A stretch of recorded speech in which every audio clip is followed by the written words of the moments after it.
కార్మంచి రమేష్ గారు, సరే అధికారంలోకి వచ్చినప్పుడు అధికారుల చేత సెల్యూట్ కొట్టిస్తూ ఉంటారు. మరి ఆ అధికారులు చేసినటువంటి తప్పులు లేకపోతే అధికారుల చేత తప్పు చేయించబడిందో నాకు తెలియదు. ఎవరి తప్పు ఏంటనేది అది ప్రభుత్వ పరంగా తీసుకున్నటువంటి నిర్ణయమా లేకపోతే అధికారులు వారు ఇండివిజువల్గా వాలంటరీగా తీసుకున్నారో తెలియదు. మరి అధికారులు చేసినటువంటి తప్పుకి ఇప్పుడు జనాలు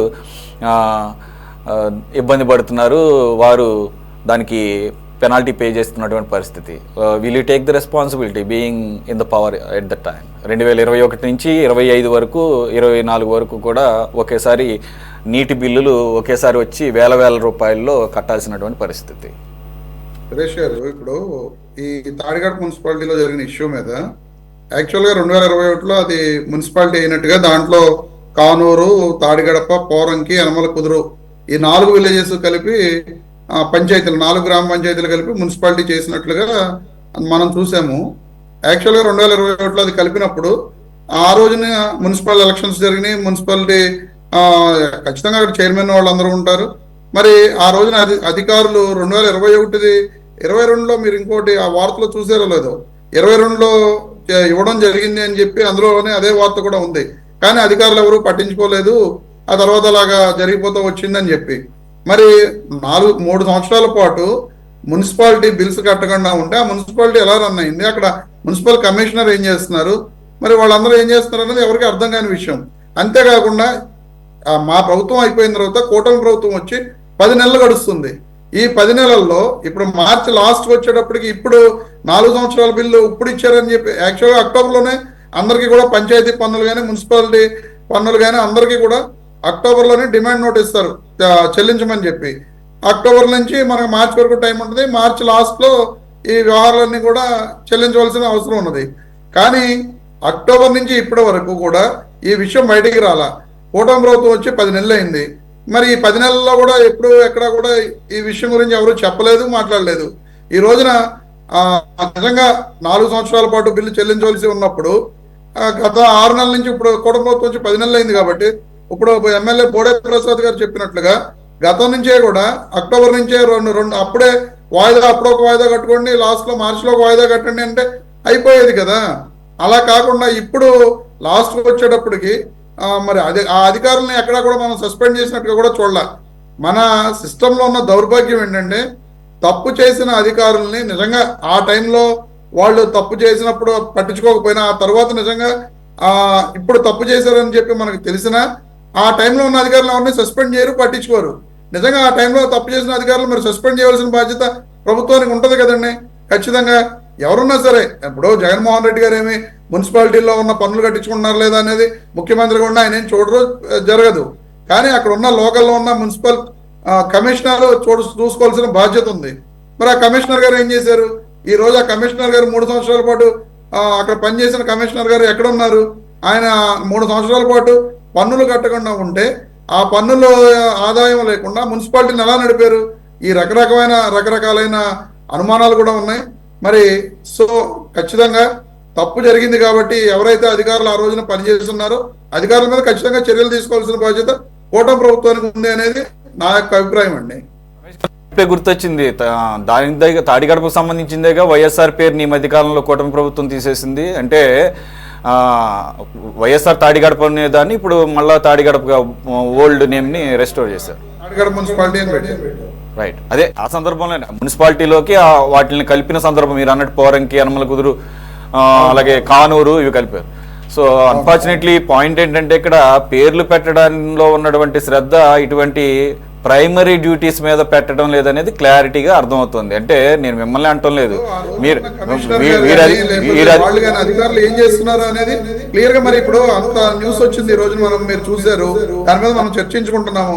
ఎక్కడా కూడా అధికారుల మీద చర్యలు తీసుకున్న దాఖలాలు రమేష్ గారు నేను అదే అంటున్నాను. అధికారులకి ఏంటి అధికారంలో ఉన్న వారి యొక్క ప్రాపకం కోసం లేదంటే వారికి సంతోషాన్ని ఇచ్చేటటువంటి పనులు చేయటం, పేర్లు మార్చటాలు, మర్జ్ చేయటాలు, వీటిలో ఉన్నటువంటి శ్రద్ధ ఆ మున్సిపాలిటీలో ఉన్నటువంటి ప్రజలకి కనీసంగా సంవత్సరానికి ఒక్కటి ఇచ్చేది ట్యాక్స్, అది సంవత్సరానికి ఒక్కసారి ఇచ్చే దాని మీద కూడా శ్రద్ధ పెట్టలేదంటే ఎంత ఇర్రెస్పాన్సిబుల్గా ఉన్నారో అర్థమవుతుంది. అటు అధికారులు అవ్వచ్చు, లేదంటే కనుక అంటే పవర్లో ఉన్నవాళ్ళు కానీ, అంటే పేర్లు పెట్టడాలు తీసేయటంలో ఉన్నటువంటి శ్రద్ధ ఎలా ఏమంటారు సార్?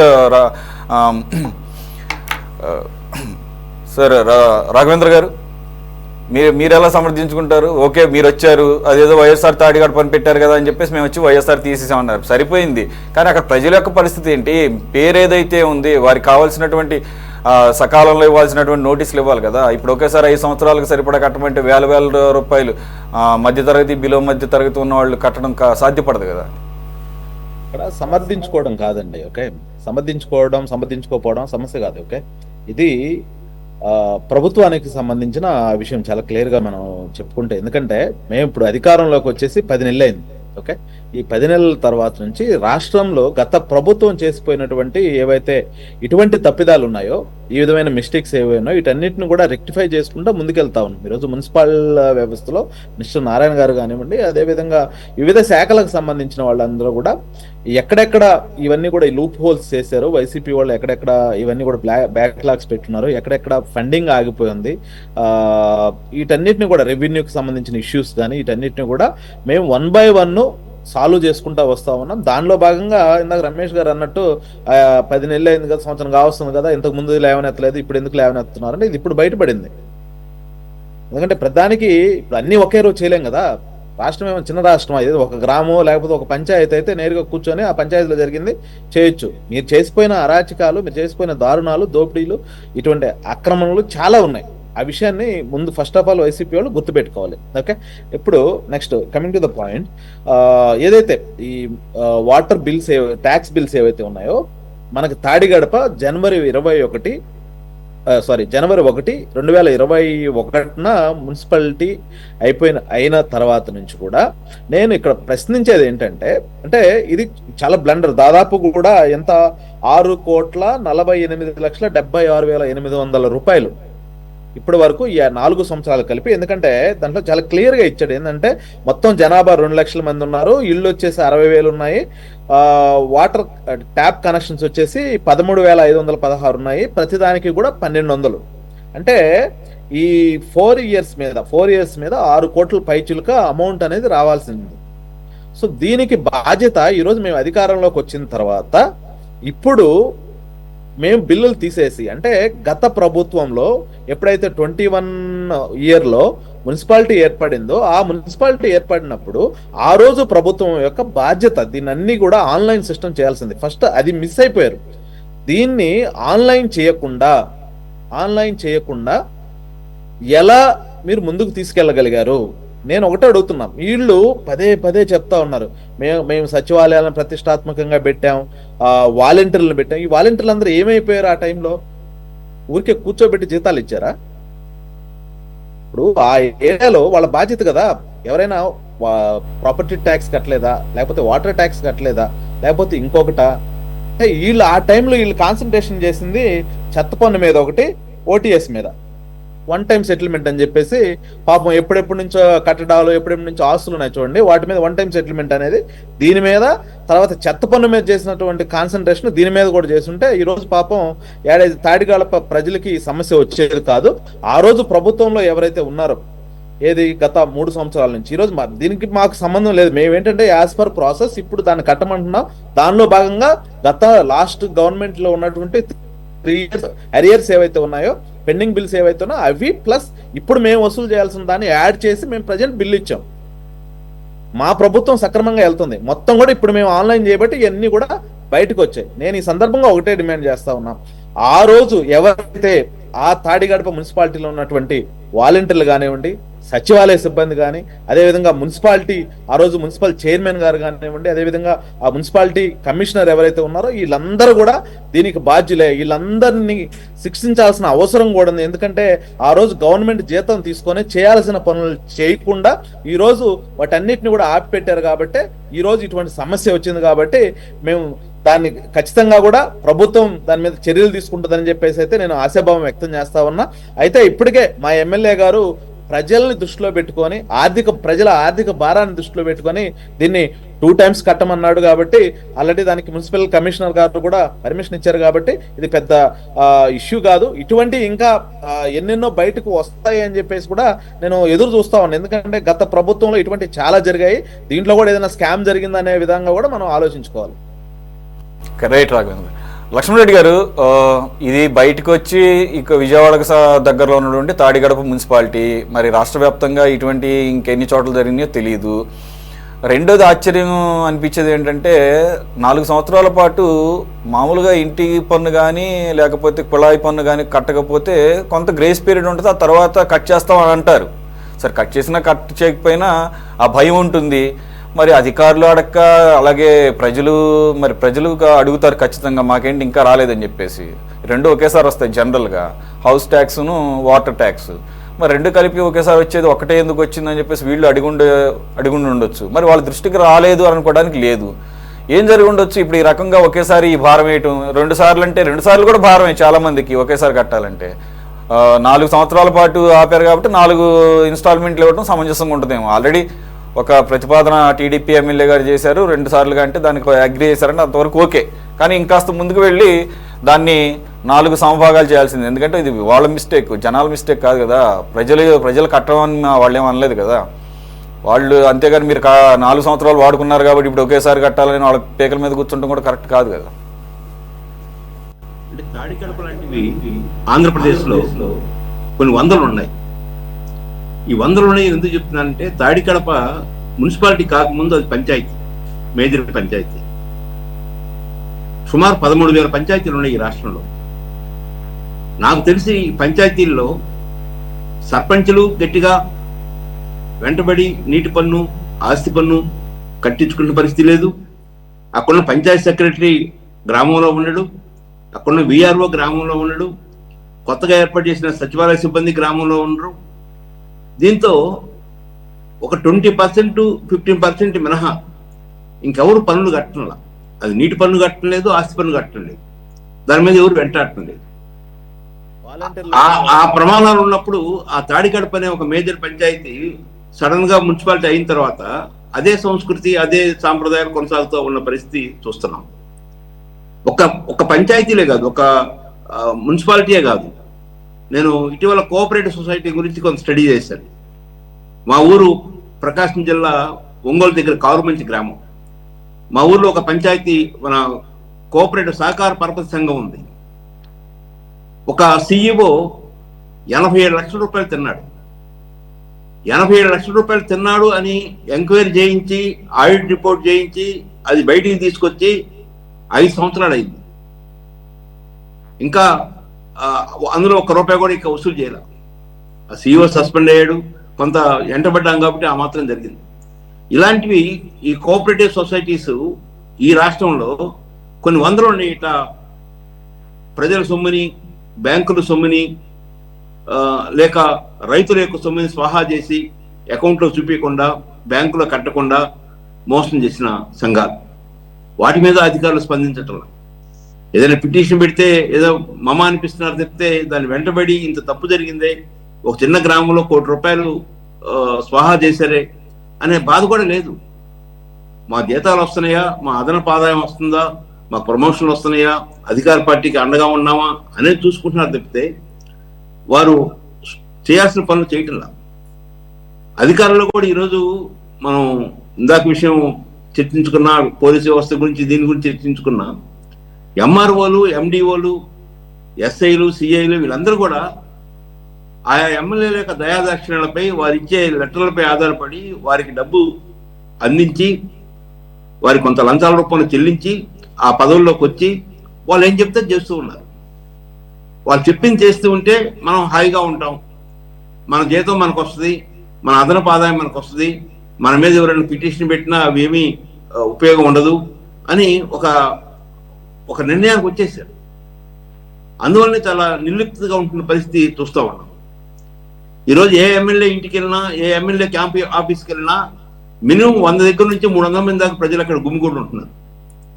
ఎందుకు అక్కడ గుమిగూడి ఉంటున్నారంటే, ఎమ్మెల్యే చెప్తేనే పని అవుతుంది, ఎమ్మెల్యే చెప్తే పోలీస్ స్టేషన్లో పని అవుతుంది, ఎమ్మెల్యే చెప్తే ఎంఆర్ఓ ఆఫీస్లో పని అవుతుంది. ఎమ్మెల్యే చెప్పకపోతే పనులు కాని పరిస్థితి ఉత్పన్నమైంది. అంటే ఒక కేంద్రీకృత ధోరణి నియోజకవర్గ స్థాయిలో ఏర్పడింది. అధికారులకు భయం ఎందుకు ఉండదంటే, నేను ఎమ్మెల్యే మనిషిని కదా, ఎమ్మెల్యే నన్ను ఇక్కడ తెచ్చుకున్నాడు కదా, ఎమ్మెల్యేకి నేను ముడుపులు ఇచ్చాను కదా, ఇంకా నన్ను ఎవరేం చేస్తారు అనే ధోరణి అధికారుల్లో కూడా వచ్చేసింది. చంద్రబాబు నాయుడు గారు ప్రత్యేకమైన శ్రద్ధ తీసుకొని ఈ రాష్ట్రంలో కోఆపరేటివ్ సొసైటీస్లో ఎంత బాకీలు ఉన్నాయి, ఎవరెవరు ఏ రకంగా స్వాహా చేశారు, పంచాయతీలు ఎలా ఇంటి పన్ను, నీటి పన్ను, ఇతర పన్నులు ఎలా కట్టకుండా ఉన్నారు, వీటన్నింటినీ వసూలు చేయకపోతే ఈ పేదరికంలో ఉన్న ఆంధ్ర రాష్ట్రం, అప్పుల పాలై ఉన్న ఆంధ్ర రాష్ట్రం, కొత్తగా అప్పులు పుట్టే స్థితిలో లేరు ఆంధ్ర రాష్ట్రంలో ఈ ఉన్న వనరుల్ని సక్రమంగా వినియోగించుకోకపోతే గ్రామాలు కూడా అభివృద్ధి చేయలేము. కంక్లూడ్ చేసేయండి సార్. ఎలా చూడాలి ఈ మొత్తానికైతే తాడిగడప మున్సిపాలిటీ అనేది ఒకటే ప్రస్తుతానికైతే ఈరోజు బయటకు వచ్చింది. లక్ష్మణరెడ్డి గారు చెప్తున్నట్లు ఈ రకంగా రాష్ట్ర వ్యాప్తంగా అనేక చోట్ల జరిగే అవకాశం అయితే కనపడుతుంది. ఈ రకంగా మర్జీ చేసినప్పుడు ఉన్న శ్రద్ధ, ఆ మర్జీ చేసిన తర్వాత చేసినటువంటి విధులు, ఆ విధుల్ని ఈ రకంగా పక్కన పెట్టేసి ఈరోజు ఒకేసారి ప్రజలు మీరు వాడుకున్నారు కాబట్టి ఇప్పుడు ఒకేసారి బిల్లులు కట్టాలని చెప్పేసి వాళ్ళకి బిల్లులు పంపించడాన్ని. సురేష్ గారు, ఇప్పుడు ఈ తాడిగడప మున్సిపాలిటీకి సంబంధించి 2021 నుంచి ఇప్పటి వరకు అంటే దాదాపు 4 సంవత్సరాల నుంచి మున్సిపల్ సంబంధించి నీటి పన్ను చెల్లింపు సంబంధించి బాలాజీ అనే అతనికి 4,800 రూపాయలు ఒకేసారి డిమాండ్ నోటీస్ ఇవ్వడంతో ఈ విషయం వెలుగులోకి వచ్చింది. మనం గమనించాల్సిన విషయం ఏంటంటే, గ్రామ పంచాయతీల నుంచి మున్సిపాలిటీలుగా అప్గ్రేడ్ అయిన తర్వాత గ్రామ పంచాయతీల రికార్డ్స్ ప్రకారం ఎన్ని హౌస్ హోల్డ్స్ ఉన్నాయి, ఎన్ని వాటర్ కనెక్షన్స్ ఉన్నాయి, ఈ యొక్క పంచాయతీ సంబంధించినటువంటి స్టాఫ్ ఎంతమంది, ఆ పంచాయతీలో ఉన్నటువంటి నిధులేంటి, శానిటేషన్ సిబ్బంది ఎంతమంది, అలాగే మరి ఆస్తులేంటి, పంచాయతీ సంబంధించినటువంటి ఆస్తులేంటి, ఇవన్నీ కూడా వివరాలు సేకరించి అప్డేట్గా ఆన్లైన్లో ఉంచాల్సినటువంటి బాధ్యత ప్రభుత్వం తీసుకోవాల్సినటువంటి అవసరం ఉంది. నేను ఎందుకు చెప్తున్నట్టు ఈ మాట, బాధ్యతారహితంగా వ్యవహరించేటువంటి అధికారుల వల్లే, వాళ్ళ దగ్గర పారదర్శక లేకపోవడం వల్లే ఇలాంటి జరిగాయి. కొన్ని పంచాయతీలు మున్సిపాలిటీలుగా అప్గ్రేడ్ అయినటువంటి సందర్భంలో హౌస్ ట్యాక్స్ ఒకరి పేరు నుంచి ఇంకొక పేరు మీద మార్చేశారు. వాళ్ళ ఇష్టానుసారంగా ఇంటి ఓనర్ ఒకడు, డాక్యుమెంట్ ఆ ఇంటి ఓనరే, ఆ ఇంట్లో బాడి ఉన్నోడి పేరుతో ఇల్లు హౌస్ ట్యాక్స్ ఇచ్చేశారు. మా ప్రకాశం జిల్లాలో మరి ఇలాంటి ఘటనలు జరిగాయి. ఈ భవానీ ప్రసాద్ గారు, ఈ తాడిగడప మున్సిపల్ కమిషనర్గా ఉన్నటువంటి వ్యక్తి మా ప్రకాశం జిల్లా మరి పొదిలి నగర పంచాయతీగా రూపాంతరం చెందిన తర్వాత ఆయన పనిచేశారు. చాలా పర్ఫెక్ట్గా వ్యక్తి. భవానీ ప్రసాద్ అనే అతను చాలా నిజాయితీగా ఈ భూ కబ్జాల మీద, భూ అక్రమాల మీద, ప్రభుత్వ ఆస్తుల్లో ఎవడన్నా కట్టడాలు కడితే ఆ రోజు మేము ఈ భూ కబ్జాల మీద పెద్ద ఎత్తున ఉద్యమం నిర్వహించాం. అలాంటప్పుడు ఈయనే స్వయంగా 20 ఇళ్లకు సీలేసి ఒక మంచి అడ్మినిస్ట్రేటర్గా మంచి పేరు తెచ్చుకున్నటువంటి వ్యక్తి ఈ యొక్క భవానీ ప్రసాద్. ఆయన గురించి మనం మాట్లాడుకోవాల్సిన అవసరం ఉంది. అలాంటి వ్యక్తి ఈరోజు ఈ మున్సిపాలిటీకి సంబంధించి దాదాపు మనం చూసినట్లయితే 5.5 కోట్లు మరి భారపడేటువంటి పరిస్థితి కనిపిస్తూ ఉంది. కాబట్టి స్థానిక శాసనసభ్యులు బోడే ప్రసాద్ గారు కూడా మరి దీని మీద ఆలోచన చేసి, ఎవరైతే వినియోగదారులు ఉన్నారో, ఈ యొక్క మున్సిపాలిటీలో ఉన్నటువంటి దాదాపు 2 లక్షల మంది జనాభా ఉన్నారు, 60,000 హౌస్ హోల్డ్స్ ఉన్నాయి, దాదాపు 13,000 నీటి కనెక్షన్లు ఉన్నాయి. వీటన్నిటి మీద కూడా ఎందుకంటే ఎప్పటికప్పుడు రివ్యూ జరుగుతుందా, శాసనసభ్యుడు కానివ్వండి, లేకపోతే మున్సిపల్ శాఖ మంత్రి పాపం నారాయణ గారికి ఎక్కువ బాధ్యతలు అయిపోయినాయి. ఇప్పుడే సిఆర్డిఏ ఇవన్నీ చూసుకునే వాళ్ళక ఆయన రాజధాని ఆ గోల్లో పడుతున్నాడు తప్ప ఈ మున్సిపాలిటీల మీద సమీక్ష చేసేటువంటి తీరికోలేనటువంటి పరిస్థితి. ఎందుకంటే మన గత ప్రభుత్వంలో ఇష్టానుసారంగా ఇందాక లక్ష్మారెడ్డి గారు చెప్పినట్లుగా అధికారులు కూడా మనకెందుకు ఈ గోళ, ఏదో ఎమ్మెల్యే చెప్పినట్టు చేద్దాం అనేటువంటి ఆలోచనలోకి వెళ్ళిపోయిన తర్వాత పరిపాలన అస్తవ్యస్తం అయిపోయింది. ఎవరైతే ఈ మున్సిపల్ పరిధిలో నివసిస్తున్నటువంటి ప్రజలు ఉన్నారో, ఈ ట్యాక్స్ల యొక్క గందరగోళంతో ఒక్కోసారి ప్రభుత్వానికి మరి పెనాల్టీ మీద పెనాల్టీ పడే పరిస్థితి. కొన్ని మున్సిపాలిటీలు కరెంటు కట్టకపోతే కరెంటు కూడా కట్ చేసినటువంటి పరిస్థితి కూడా మనం చూసాం. ఎందుకంటే గతంలో కానీ ఇప్పుడు కానీ ఉండకండి ఇలాంటి మరి పేరుకుపోయినటువంటి బాకాయిలతోటి మరి ఇబ్బంది పెట్టినటువంటి పరిస్థితులు కూడా మనం చూసాం. ట్యాక్స్ ఒక పక్కన స్వచ్ఛ భారత్ అని చెప్పి మనం చెప్పుకుంటా ఉన్నాం, మరి అక్కడ శానిటేషన్ సంబంధించి కూడా మరి చర్యలు తీసుకోవాల్సిన అవసరం ఉంది. ఎందుకంటే మున్సిపాలిటీలకు సంబంధించినటువంటి ఈ శానిటేషన్ సిబ్బంది మరి నియామకంలో కూడా కొన్ని గోల్మాలు జరుగుతూ ఉన్నాయి. మనం చూసాం వాళ్ళ ఇష్టానుసారంగా ఇది ఒక ఉపాధి హామీ పథకం లాగా తయారైపోయింది. శానిటేషన్ సిబ్బంది ఎవడో అధికార పార్టీ కార్యకర్తకి ఒకటికి కాంట్రాక్ట్ అప్పు చేస్తారు శానిటేషన్. అతను 100 మందిని పెట్టినట్టుగా మస్టర్ వేస్తాడు, ఒక 60 మందికి ఈ రోజువారీ కూలి ఇచ్చేటువంటి పరిస్థితి. దీంట్లో కూడా ఒక్కొక్క మున్సిపల్ కమిషనర్ అయితే నెలకు 5 లక్షలు సంపాదించినట్టు కూడా ఉన్నారు నాకు తెలిసి. వాళ్ళు తల్లిదండ్రులాగా కలిసినటువంటి పరిస్థితి నాకు తెలుసు. ఇవన్నీ కూడా ఎందుకంటే చెప్తున్నానంటే ఈ లోపల్స్ ఉన్నాయి అండర్ గ్రౌండ్ లెవెల్లో ప్రజల సొమ్ము దుర్వినియోగం జరుగుతూ ఉంది. దీని మీద ఒక పద్ధతి ప్రకారంగా ఎప్పటికప్పుడు ఇన్స్పెక్షన్ చేస్తూ దీని మీద సమీక్షిస్తూ సంబంధిత మున్సిపల్ శాఖ మంత్రి గారు కానివ్వండి, లేకపోతే కమిషనర్ కానివ్వండి, లేకపోతే శాసనసభ్యుడే చొరవ తీసుకొని ఈ నిర్వహిస్తే తప్ప ఇలాంటి ల్యాబ్స్ ఇది కాదని చెప్పి మేము భావిస్తా ఉన్నాం. మేము కాంగ్రెస్ పార్టీ తరఫున అదే డిమాండ్ చేస్తా ఉన్నాం. ఎవరైతే ఈ బాలాజీ లాంటి సామాన్య వ్యక్తులు ఒకేసారి 4,800 కట్టే పరిస్థితి లేదు కాబట్టి మీరు చెప్పినట్టుగా 4 వాయిదాల్లో, ఎందుకంటే ఎమ్మెల్యే గారు 2 వాయిదాలు అంటున్నారు, అలా కాకుండా అది ప్రభుత్వ లోపం కాబట్టి, ప్రభుత్వ తప్పుద కాబట్టి, ఒక వినియోగదారుడిగా అతని హక్కు ఉంది కాబట్టి 4 వాయిదాల్లో ఎలాంటి పెనాల్టీ లేకుండా వితౌట్ పెనాల్టీ ఏదైతే మరి 12 రూపాయలు ఇయర్లీ ట్యాక్స్ ఉందో ఆ విధంగా కట్టించాలని చెప్పి నేను మీ ద్వారా డిమాండ్ చేస్తా ఉన్నా కాంగ్రెస్ పార్టీ తరఫున సురేష్ గారు.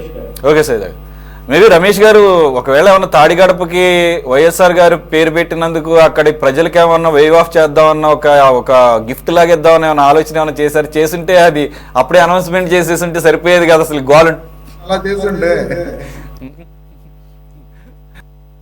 అనమాట. ఒకవేళ అట్లాంటిది ఏమన్నా ఉంటే కదా అదే అదే అదే అదే నేను అన్నా. ఇది క్లియర్ గా అధికారులు తప్పిదం ఖచ్చితంగా మనందరికి కూడా కనపడుతుంది. ఎందుకంటే రాష్ట్ర వ్యాప్తంగా బోల్డెన్ మున్సిపాలిటీలు ఉన్నాయి, ఏ మున్సిపాలిటీలోనూ జరగదు. ఇది కొత్తగా క్రియేట్ చేసిన మున్సిపాలిటీ కాబట్టి ఈ మున్సిపాలిటీలో జరిగింది. అధికారులు ఆ రోజున ఉన్న అధికారులు మరి తప్పిదం చేశారు. ఆ అధికారుల మీద ఎటువంటి యాక్షన్ తీసుకోకపోవడం అనేది కరెక్ట్ కాదనేది నా ఉద్దేశం. ఎందుకంటే మా ప్రభుత్వం ఉన్నా ఇంకో ప్రభుత్వం ఉన్నా ఈ తప్పు చేసిన అధికారులు చోట కూడా తప్పించుకుంటున్నారు. అదే వచ్చిన ఇబ్బంది కాబట్టి మళ్ళీ మళ్ళీ మళ్ళీ తప్పులు చేయడానికి అవకాశాలు దొరుకుతున్నాయి. ఖచ్చితంగా ఆ 3 సంవత్సరాల పాటు ఏ అధికారులు అయితే ఉన్నారో, ఎందుకంటే కొత్త మున్సిపాలిటీ తయారైనప్పుడు రకరకాల సమస్యలు ఉంటాయి.